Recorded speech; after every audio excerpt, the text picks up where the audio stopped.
प्यारे विद्यार्थियों, मैं डॉक्टर मोहनलाल खटीक, सहायक आचार्य राजेश पायलट, राजकीय महाविद्यालय लालसोट। हम सभी अध्ययन कर रहे थे बीए तृतीय वर्ष संस्कृत के पाठ्यक्रम में समाहित श्रीमद् भगवत गीता का, और इसमें हम सभी ने द्वितीय अध्याय का अध्ययन पूर्ण कर लिया था। तृतीय अध्याय में हम सभी ने 20वें श्लोक तक अध्ययन कर लिया था। किंग कर्तव्य विमूढ़ अर्जुन को श्री कृष्ण तृतीय अध्याय में उपदेश दे रहे थे कर्म की कर्तव्यता का, अर्थात कर्म करना आवश्यक है, इस बात का वो उपदेश दे रहे थे। और अर्जुन को अनेक तर्कों से, प्रमाणों से समझा रहे थे कि कर्म करना आवश्यक है। कोई भी प्राणी बिना कर्म किए जीवित नहीं रहता है। इसी बात का वो अनवरत उपदेश अर्जुन को दे रहे थे और कह रहे थे कि इतिहास में जो जनक आदि महापुरुष है, उन्होंने भी कर्म करते हुए ही सिद्धि को प्राप्त किया था। यानी किसी भी मानव की सिद्धि जब तक नहीं होती है तब तक वह कर्म नहीं करता है। कर्म करना आवश्यक है, और कर्म भी कैसा करना? निष्काम कर्म करना आवश्यक है। व्यक्ति निष्काम कर्म करता है तो उसकी जो इंद्रियां होती है, इंद्रियों को उनके विषयों से हटा लेता है, और इंद्रियों को विषय से हटाता है तो उसको सिद्धि प्राप्ति जल्दी होती है। आगे इसी बात को स्पष्ट करते हुए श्री कृष्ण अर्जुन से कह रहे हैं। 21वें श्लोक में क्या कह रहे हैं? यद यद आचरति श्रेष्ठ तत्तद देव इतरो जनः स यत् प्रमाणम कुरुते लोकस्तद अनुवर्तते। इस श्लोक का अपन अन्वय देख लेते हैं पहले। श्रेष्ठ है यत यत आचरति, इतरः जनः तत् तत् एव आचरति, स यत् प्रमाणम कुरुते लोकः तत् अनुवर्तते। प्यारे विद्यार्थियों, दर्शन में आप सभी को पता है कि प्रमा को जानने के 4 साधन या प्रमाण मुख्यतः बताए गए हैं दर्शन शास्त्र में। और वो कौन से हैं? प्रत्यक्ष, अनुमान, उपमान और शब्द, ये मुख्य प्रमाण माने जाते हैं। यानी ज्ञान के साधन ये मुख्यतः माने जाते हैं कि ज्ञान की प्राप्ति कैसे होती है। उसमें से एक शब्द प्रमाण है। शब्द प्रमाण को ही आप्त प्रमाण भी कहा जाता है। शब्द प्रमाण का मतलब होता है कि कहाँ शब्दों के द्वारा अपन प्रमाण माने, यानी शब्दों को एक प्रमाण के स्वरूप अपन देखें, वो शब्द प्रमाण होता है। और शब्द भी किनके? आप्त पुरुष के शब्द। आप्त पुरुष कहा जाता है किसी महापुरुष को, किसी प्रसिद्ध व्यक्ति को आप्त पुरुष कहा जाता है। और उसके जो शब्द होते हैं वो एक प्रमाण स्वरूप होते हैं। तो इसी बात का यहाँ पे उल्लेख किया गया है 21वें श्लोक में कि श्रेष्ठ है, अर्थात महान पुरुष या श्रेष्ठ पुरुष, यत यत आचरति, अर्थात जो जो आचरण करता है या जो जो व्यवहार करता है या जो जो क्रियाएं करता है, इतरः जनः, अन्य व्यक्ति भी, इतरः जनः, अन्य व्यक्ति भी तत् तत् एव आचरति, वैसा वैसा ही आचरण करता है, अर्थात वैसा ही व्यवहार करता है। अर्थात महापुरुष या श्रेष्ठ व्यक्ति जिस प्रकार का आचरण करता है, जिस प्रकार का कार्य करता है या जिस प्रकार का व्यवहार करता है, अन्य व्यक्ति भी वैसा ही आचरण करता है अर्थात व्यवहार करता है। स यत् प्रमाणम कुरुते, वह श्रेष्ठ पुरुष या महापुरुष जो प्रमाण बना देता है या प्रमाण कर लेता है, लोकः तद अनुवर्तते, संसार या संसार के समस्त प्राणी उसी का ही अनुकरण करते हैं या उसी का ही अनुसरण करते हैं। आपने कभी देखा होगा आपके परिवार में भी कोई महापुरुष होता है या वृद्ध पुरुष होता है तो उसकी बातों को ज़्यादा महत्व दिया जाता है, अर्थात उसकी बातों को प्रमाण स्वरूप आप मान लेते हैं। तो इसी बात को यहाँ पर समझाया गया है कि श्रेष्ठ पुरुष या महापुरुष जो आचरण करता है, अन्य व्यक्ति भी वैसा ही आचरण करता है और वह जिसको प्रमाण स्वरूप मान लेता है, संसार भी उसी का ही अनुकरण करते हैं। इसलिए इस श्लोक के माध्यम से श्री कृष्ण अर्जुन को बताना चाहते हैं कि संसार में या अपने पूर्व जितने भी महापुरुष हुए हैं, अपने से पूर्व जितने भी महापुरुष हैं, जनक आदि, राम है, जनक है, और भी इतिहास में महापुरुषों की कमी नहीं है। तो जितने भी महापुरुष हुए हैं उन्होंने कर्म के द्वारा ही सिद्धि प्राप्त की है और उसी को ही अपन प्रमाण स्वरूप मानते हैं। इसलिए हे अर्जुन, संसार में या इतिहास में जितने भी महापुरुष हुए हैं उनकी तरफ देखो और उन्होंने जैसे कर्म किया है वैसे ही तुम भी कर्म करो, क्योंकि उनमें से कोई भी ऐसा नहीं है जो बिना कर्म किए हुए जीवित रहा है, अर्थात सभी ने ही कर्म किए हैं। चलिए इस श्लोक की व्याकरणात्मक टिप्पणी अपन देखें तो श्रेष्ठ है, प्रथमा का एक वचन है, और यत ये नपुंसक लिंग यत शब्द है और प्रथमा का एक वचन है। आचरति में आ उपसर्ग पूर्वक चर धातु से लट लकार प्रथम पुरुष का एक वचन है। इतर है यहाँ पे जनह का विशेषण है। तत् में भी तत् शब्द नपुंसक लिंग प्रथमा का एक वचन है। एव यहाँ पर अव्यय आया है और स तत् शब्द पुल्लिंग का एक वचन है। लोकह में भी पुल्लिंग प्रथमा का एक वचन है और अनुवर्तते में अनुपसर्ग पूर्वक वृत्त होना धातु से लट लकार प्रथम पुरुष का एक वचन है। अब अपन 22वें श्लोक का अध्ययन करते हैं। 22वें श्लोक में श्री कृष्ण अर्जुन को उपदेश देते हुए कह रहे हैं, क्या कह रहे हैं? न मे पार्थ अस्ति कर्तव्यम त्रिषु लोकेषु किंचन नानवाप्तं वाप्तव्यं वर्त एव च कर्मणि। इस श्लोक का अन्वय देख लेते हैं हम। अन्वय में पार्थ है मैं त्रिषु लोकेषु किंचन कर्तव्यम न अस्ति च अवाप्तव्यम अनवाप्तम न कर्मणि एव वर्त।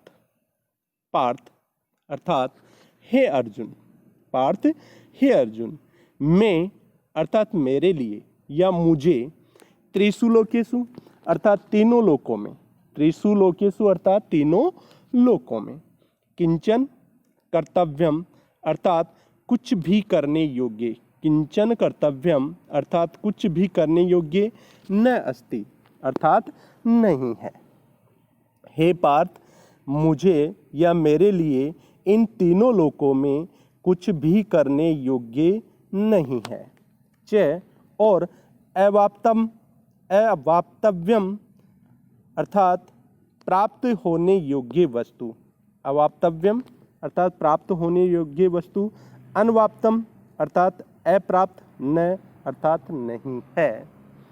हे अर्जुन, मेरा इन तीनों लोकों में कुछ भी करने योग्य नहीं है या मेरे लिए इन तीनों लोकों में कुछ भी करने योग्य शेष नहीं है। च और अवाप्तव्यम अर्थात प्राप्त होने योग्य अनवाप्तम अर्थात अप्राप्त, न अर्थात नहीं है, अर्थात प्राप्त होने योग्य कोई भी वस्तु अप्राप्त नहीं है। अर्थात मुझे प्राप्त होने योग्य वस्तु, अर्थात मुझे कोई भी प्राप्त होने योग्य वस्तु अप्राप्त नहीं है। कर्मणि एव वर्त, फिर भी मैं, कर्मणि एव वर्त, फिर भी मैं, कर्मणि अर्थात कर्म में ही, एव ही, कर्मणि यानी कर्म में, एव यानी ही, वर्त यानी लगा रहता हूँ, फिर भी मैं कर्म में ही लगा रहता हूँ। तो श्री कृष्ण अर्जुन को यहाँ पे समझाना चाहते हैं 22वें श्लोक में कि मैं इस संसार का स्वामी हूँ और इन तीनों लोकों में मेरे द्वारा करने योग्य कोई भी कर्म शेष नहीं है और ऐसी कोई भी वस्तु नहीं है जो मुझे अप्राप्त हो, अर्थात प्राप्त नहीं हो। ऐसी कोई भी वस्तु नहीं है जो मुझे प्राप्त नहीं हो, अर्थात मुझे सब कुछ प्राप्त है। इतना होते हुए भी मैं अनवरत कर्मों में लगा हुआ रहता हूँ, अर्थात मैं हमेशा कर्म करता हुआ रहता हूँ। बहुत अच्छी बात बताई है कि मैं इन तीनों लोकों का स्वामी हूँ और इन तीनों लोकों में मेरे द्वारा किया जाने योग्य कोई भी कर्म शेष नहीं है और प्राप्त कोई भी ऐसी वस्तु नहीं है जो प्राप्त होने योग्य वस्तु, ऐसी कोई भी नहीं है जो मुझे प्राप्त न हो, अर्थात मुझे सब कुछ प्राप्त है, फिर भी मैं कर्मों में ही लगा रहता हूँ। इसलिए हे अर्जुन, तुझे भी कर्म करना चाहिए, ये नहीं है कि कर्मों को छोड़ करके बैठ जाए। इस श्लोक की व्याकरणात्मक टिप्पणी में अगर अपन देखें तो कर्तव्यम में क्री धातु से तव्यत प्रत्यय हैं। तव्यत प्रत्यय में आपको बता देता हूँ, तव्यत प्रत्यय चाहिए अथवा योग्य अर्थ में होता है। अनवाप्तम, अनवाप्तम में देखिए न अवाप्तम इति अनवाप्तम, अवाप्तम बना है आपका अवउपसर्ग पूर्वक आप धातु से, अवउपसर्ग पूर्वक आप धातु से तय प्रत्यय करने पर अवाप्तम बना है। और अवाप्तव्यम, अवाप्तव्यम किससे बना है? अवउपसर्ग पूर्वक आप धातु से तव्यत प्रत्यय करने पर अवाप्तव्यम बना है। त्रिषु लोकेषु में देखिए सप्तमी विभक्ति है दोनों में और त्रिषु लोकेषु का विशेषण यहाँ पर आया है। अस्ति में अस भवने धातु है और ये लट लकार प्रथम पुरुष का एक वचन है। कर्मणि में यहाँ पर सप्तमी विभक्ति है, कर्म शब्द से सप्तमी विभक्ति एक वचन में कर्मणि आता है। अगले श्लोक का अपन अध्ययन करते हैं 23वां श्लोक। और 23वें श्लोक में श्री कृष्ण अर्जुन को उपदेश देते हुए क्या कह रहे हैं? यदि हयम न वर्तेयम जातु कर्मण्यतन्द्रितः मम व्रतमानु व्रतन्ते मनुष्यः पार्थ सर्वशः। इस 23वें श्लोक में श्री कृष्ण अर्जुन को उपदेश देते हुए कह रहे हैं, अन्वय देख लेते हैं हम इसका पहले। पार्थ ही यदि अहम अतन्द्रितः जातु कर्मणि न वर्तेयम पार्थ सर्वशः मनुष्या मम वर्तमम अनुवर्तन्ते। अब श्री कृष्ण अर्जुन को स्वयं का उदाहरण देते हुए कह रहे हैं और स्वयं का उदाहरण देते हुए क्या कह रहे हैं? हे पार्थ, हे अर्जुन, ही क्योंकि, यदि अगर, अहम यानी मैं, अतन्द्रितः अर्थात सावधान होकर, जातु अर्थात कभी, कर्मणि न वर्तेयम अर्थात कर्मों का पालन नहीं करूं, अर्थात कर्म करना छोड़ दूं या कभी मैं कर्म नहीं करूं, तो हे अर्जुन, सर्वशः सब प्रकार से, मनुष्यः अर्थात मानव या संसार के समस्त प्राणी, मम वर्तमम अर्थात मेरे ही मार्ग का अनुवर्तनते अर्थात अनुसरण करने लग जाएंगे। अनुवर्तनते यानी अनुसरण करते हैं। हे अर्जुन, मैं संसार का स्वामी हूँ। पूर्व श्लोक में श्री कृष्ण ने बताया था कि मैं इन तीनों लोकों का स्वामी हूँ और इन तीनों लोकों में मेरे द्वारा करने योग्य कुछ भी शेष नहीं है और ऐसी कोई भी वस्तु प्राप्त होने योग्य ऐसी कोई भी वस्तु नहीं है जो मुझे प्राप्त न हो, अर्थात मुझे सब कुछ प्राप्त है, फिर भी मैं अनवृत्त कर्मों में लगा हुआ रहता हूँ।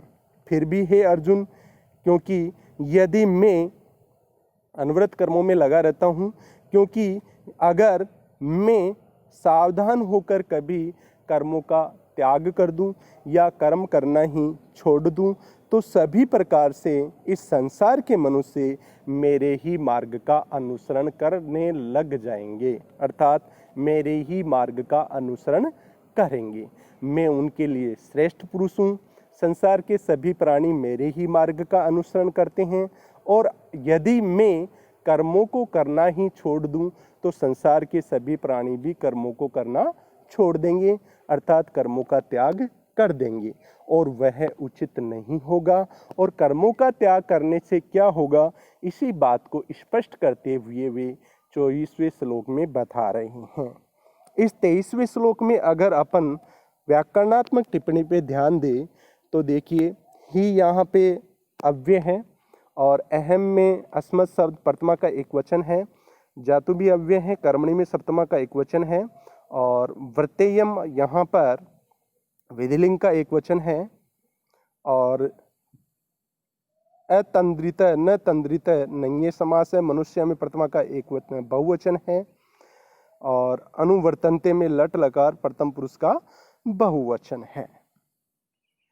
अब हम अगले 24वें श्लोक का अध्ययन करते हैं, और 24वें श्लोक में श्री कृष्ण अर्जुन को उपदेश देते हुए क्या कह रहे हैं, उत्सीधेयुरिमे लोका न कुर्याम कर्म चेदहम शंकरस्य च कर्ताश्याम उपहन्याम इमा प्रजा। देखिए कितनी अच्छी बात बताई है 24वें श्लोक में श्री कृष्ण ने अर्जुन को। इसका अन्वय देख लेते हैं। चेत अहम कर्म न कुर्याम इमे लोकः उत्सीधेयु च शंकरस्य कर्ताश्याम इमः प्रजा उपहन्याम। चेत यदि, हे अर्जुन, यदि अहम यानी मैं कर्म न कुर्याम अर्थात कर्मों को नहीं करूँ या कार्य नहीं करूँ या कर्म नहीं करूँ, तो इमे लोकः अर्थात ये समस्त लोक, इमे लोका अर्थात ये समस्त लोक उत्सीधेयु नष्ट भ्रष्ट हो जाएंगे, अर्थात नष्ट हो जाएंगे या भ्रष्ट हो जाएंगे। च और संकरस्य कर्ता श्याम, और मैं वर्ण संकर का कर्ता यानी करने वाला, श्याम यानी हो जाऊंगा, अर्थात वर्ण संकर से कर्ता श्याम अर्थात वर्ण संकर का कर्ता हो जाऊंगा। और इमहा प्रजा, और ये समस्त प्रजाएं उपन्याम या इन समस्त प्रजाओं को उपन्याम यानी मार दूंगा या मारने वाला बन जाऊंगा। देखिए आप सभी को मालूम है श्री कृष्ण यहाँ पे अर्जुन को उपदेश देना चाहते हैं कि पूर्व में वहाँ से उपदेश दे रहे हैं कि संसार में जितने भी श्रेष्ठ या महापुरुष है उनका अनुसरण सामान्य जन करते हैं, वो जैसा प्रमाण करते हैं वैसा ही अन्य जन भी करते हैं। और मैं संसार का स्वामी हूँ, तीनों लोकों में मेरे द्वारा किया जाने वाला कुछ भी कर्म शेष नहीं है, और ऐसी कोई भी वस्तु नहीं है जो मुझे प्राप्त नहीं हो, अर्थात मुझे सब कुछ प्राप्त है, फिर भी मैं अनवरत कर्मों में लगा हुआ रहता हूँ। और यदि मान लो कभी मैं, क्योंकि मैं कभी सावधान होकर कर्मों को करना भी छोड़ दूँ तो मनुष्य मेरे ही मार्ग का अनुसरण करेंगे, अर्थात मैं कर्मों को नहीं करूँगा तो संसार के सभी प्राणी मेरे ही मार्ग का अनुसरण करते हुए कर्मों की तरफ ध्यान नहीं देंगे, अर्थात कर्म नहीं करेंगे। तो ऐसा होने से मैं संसार में वर्ण संकर का या वर्ण संकर को उत्पन्न करने वाला बनूंगा और इन समस्त प्रजाओं का मारने वाला भी बनूंगा, यानी ये कलंक मेरे ऊपर ही लगेगा। अब यहाँ पे वर्ण संकृष्य का मतलब यहाँ पे स्पष्ट ये करना चाहते हैं श्री कृष्ण कि संसार में जितने भी मानव हैं, प्राणी हैं, जन्म लेते हैं और जन्म लेकर के कर्मों के बंधन में बंधे रहते हैं, अर्थात उनको कर्म करना पड़ता है, क्योंकि ये मानव की नैसर्गिक प्रकृति है, प्राणी की नैसर्गिक प्रकृति है कि वह जन्म लेता है, बड़ा होता है तो उसको कर्म करने ही पड़ेंगे, किसी दूसरे के लिए नहीं तो अपने पालन पोषण के लिए भी उसको कर्म करने ही पड़ेंगे। रिश्ते नातों में बंधा रहता है तो उसको कर्म करने ही पड़ेंगे, और अगर वह कर्म नहीं करता है तो उसकी मृत्यु निश्चित है, क्योंकि बिना कर्म किए कुछ भी प्राप्त नहीं होगा, कर्मों से ही सब कुछ प्राप्त होगा। और मानव की जो नैसर्गिक प्रवृत्ति है कर्म करना, अगर उस नैसर्गिक प्रवृत्ति के विपरीत अगर मानव चलता है तो उसकी नैसर्गिक प्रवृत्ति अगर उसमें से नष्ट हो जाती है, उसमें नहीं रहती है, तो वह फिर प्राणी नहीं रहता है, अर्थात वह प्राणी नहीं रहता है, क्योंकि प्राणी की नैसर्गिक प्रवृत्ति तो होती है कर्म करना, और वह कर्म नहीं करेगा तो प्राणी नहीं रहेगा, अर्थात वर्ण संकर उत्पन्न हो जाएगा, यानी वह प्राणी नहीं कहलाएगा। यही बात श्री कृष्ण इस श्लोक में यहाँ पे दर्शाना चाहते हैं। इसी और ऐसा होने से फिर क्या होगा, ऐसा होने से बिना कर्म किए हुए अगर प्राणी बैठा ही रहेगा तो मृत्यु को प्राप्त हो जाएगा। बिना कर्मों के ये समस्त प्रजाएं मारी जाएगी, यानी अपनी जो नैसर्गिक प्रवृत्ति है कर्म करने की, अगर उसको ही नहीं करेगी प्रजा तो समस्त प्रजाएं मारी जाएगी, और ऐसा दोष मुझ पे लगेगा, यानी मैं उनकी मृत्यु का कारण बनूंगा। तो श्री कृष्ण यहाँ पे अर्जुन को समझाना चाहते हैं कि हे अर्जुन, तुम भी कर्मों को करो, क्योंकि बिना कर्म के तुम्हारी सिद्धि नहीं है। अगर तुम कर्म नहीं करते हो तो इतिहास में तुम्हारी बातों का अनुसरण लोग करने लग जाएंगे कि अर्जुन ने भी युद्ध नहीं किया, धर्म युद्ध नहीं किया अर्जुन ने, तो आगे आने वाले क्षत्रिय भी तुम्हारे कर्मों का अनुसरण करेंगे और वो भी युद्ध का त्याग देंगे, और इस प्रकार से अधर्म पे या इस प्रकार से धर्म पर अधर्म की विजय स्थापित होती जाएगी, जो प्राणी मात्र के लिए श्रेयस्कर नहीं है या उचित नहीं है। इसलिए हे अर्जुन, तुझे भी अनवृत कर्मों को करना चाहिए, जिससे प्रकृति का एक क्रम सिद्धांत चलता रहे। आज के अध्ययन को हम सभी यही विराम देते हैं। धन्यवाद।